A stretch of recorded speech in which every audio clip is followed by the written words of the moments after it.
Bonjour, dans cette vidéo je vais vous montrer comment on fait un ressort. Alors c'est souvent une question que les élèves me posent parce que dans 3D Studio Max ça existe par défaut alors que dans Houdini on doit tout construire soi-même. L'avantage c'est qu'en construisant soi-même on contrôle tout. Je vais ici vous montrer étape par étape la création d'un ressort. Pour avoir plus facile je vais diviser ma vue en appuyant sur V en 3 pour avoir ici la vue top, la vue frontale et la vue perspective. Je vais créer un espace objet qui va contenir toute ma structure et les étapes me permettant de créer un ressort. Cet espace objet, je vais l'appeler ressort et je vais à l'intérieur. La première chose que je vais créer, c'est le gabarit de ce ressort. Je vais donc m'inspirer d'un tube. Je vais donc tout simplement faire Tab, Tube. Ce tube doit être en Norms. Je vais réduire son échelle radius en 0.1 et je vais réduire son hauteur en 0.5. Je vais maintenant créer la ligne qui va venir s'enrouler autour de ce gabarit. Dans le même espace objet, Curve, j'appuie sur Enter pour être en mode création Curve, j'accroche à la grille et je vais créer une curve en oblique. C'est important. Je vais mettre ici mon premier point et ici mon second point. Je valide avec Enter. Pour que la curve puisse répondre correctement, il faudrait la convertir en Norms. Alors vous allez me dire, j'aurais pu le mettre en Norms tout de suite.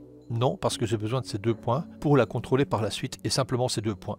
Alors que si vous créez une courbe Norms, il va vous demander, pour garder son intégrité, d'un minimum de 4 points. Je vais donc mettre Convert. Je vais convertir maintenant en Norms Curve.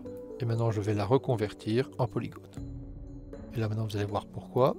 Quand je vais demander d'afficher les points, je peux ici modifier la valeur et avoir autant de points que je veux. La valeur par défaut est proposée jusque 5, mais vous pourrez bien sûr augmenter à loisir en allant au-delà des valeurs proposées. Mais on peut considérer que le plus dur est fait. En effet, pour la création d'un ressort, les éléments que j'ai maintenant suffisent amplement. Mais j'insiste, j'aurais pu directement créer une curve en mode Bézier. Mais comme je voulais plus de contrôle, j'ai fait cette petite manipulation. L'outil qu'on va utiliser maintenant, c'est le Creep, qui va utiliser la curve et la distribuer sur le tube. J'affiche le Creep. Pour une meilleure compréhension, je mets toutes les valeurs à 0. Le Creep propose des paramètres ressemblant aux transformations avec Translate, Rotate, Scale et Pivot. On a ici en modifiant l'échelle le tour. Et on a ici, en modifiant l'échelle, la distance. Ici, je modifie l'échelle d'une manière négative. Bilan en fonction de la hauteur du tube, vous modifiez comme ça l'échelle et l'autre scale, vous le modifiez pour avoir un certain nombre de spires. Je vous avais dit, c'est relativement simple. Pour une meilleure lisibilité, je vais maintenant rendre ça en polygone avec un polywire. Modifier l'épaisseur du polywire, ajouter un certain nombre de divisions. Et voilà notre ressort. Notre ressort est tributaire de la valeur de points que vous retrouvez ici dans le conver. Donc dans le conver qui est ici, j'avais mis 10 et vous voyez comme ça que vous pouvez augmenter encore le nombre afin d'obtenir plus de souplesse dans votre ressort. Revenons maintenant à la curve. Je vous avais dit qu'il était important de créer 2 points et simplement 2 points. Je vais enlever le snapping à la grille et en effet, si vous modifiez le premier point, vous voyez que vous créez la hauteur et l'écrasement du ressort en allant vers le haut. Et il est évident que si vous prenez le second en bas, vous modifiez la distance et ou l'écrasement en partant du bas. Ça, c'est pour la première étape d'une création basique d'un ressort.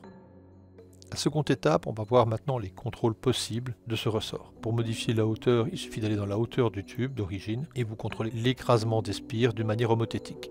Maintenant, je vais utiliser un freeform deformer, c'est-à-dire un lattice, qui va déformer la forme de base et nourrir le nœud creep. Je duplique le tube, je convertis ce tube cette fois-ci en polygone, j'affiche le tube pour vous le montrer. Voici le tube, je vais mettre les cap end pour avoir comme ça des couvercles, car j'aurai besoin de les contrôler.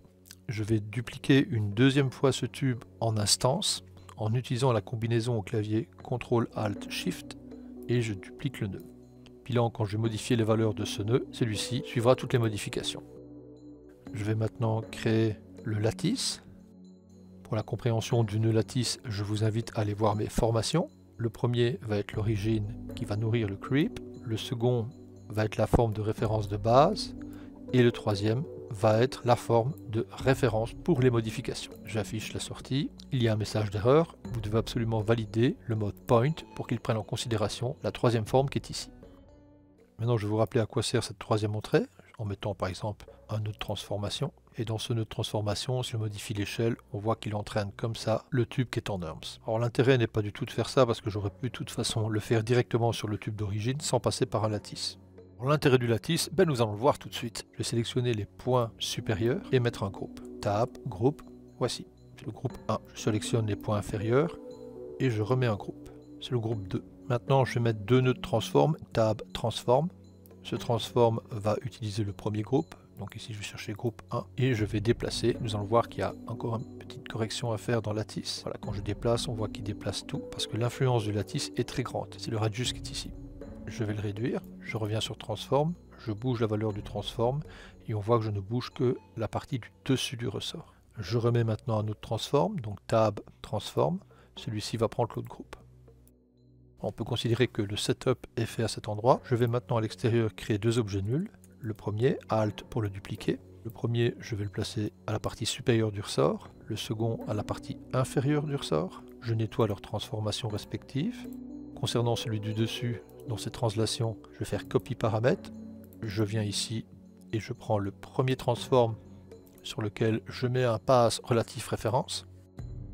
Je remonte. Je vais faire pareil pour celui-ci. Transformation copie paramètres, je reviens à l'intérieur, transforme 2, sur les translations, passe relatif référence. Je remonte à l'étape supérieure, j'enlève l'affichage des points, je prends mon objet nul, et on voit qu'il s'occupe de la partie du dessus du ressort, tandis que l'objet nul du dessous intervient sur la partie inférieure du ressort. Concernant maintenant la gestion des spires, vous pouvez toujours créer des menus en plus, et sachez qu'à ce moment-là, vous devez contrôler différentes choses.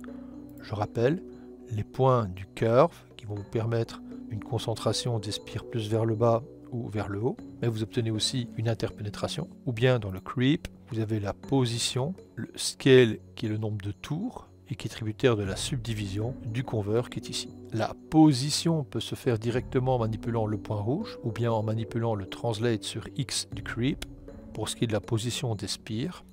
Et avec de très petites valeurs sur les positions sur Z, vous pouvez réajuster l'échelle du ressort. Dans ce cas-ci, les valeurs de rotation, si je prends le cas de la valeur du channel X, vont vous permettre d'avoir un gonflement vers le bas, le channel Y, un gonflement vers le haut, recorrigé avec le gonflement vers le bas, et le dernier channel de rotation sur Z va vous permettre aussi d'avoir une concentration des spires. Ce dernier est l'équivalent du déplacement des deux points de la ligne curve de départ. À bientôt!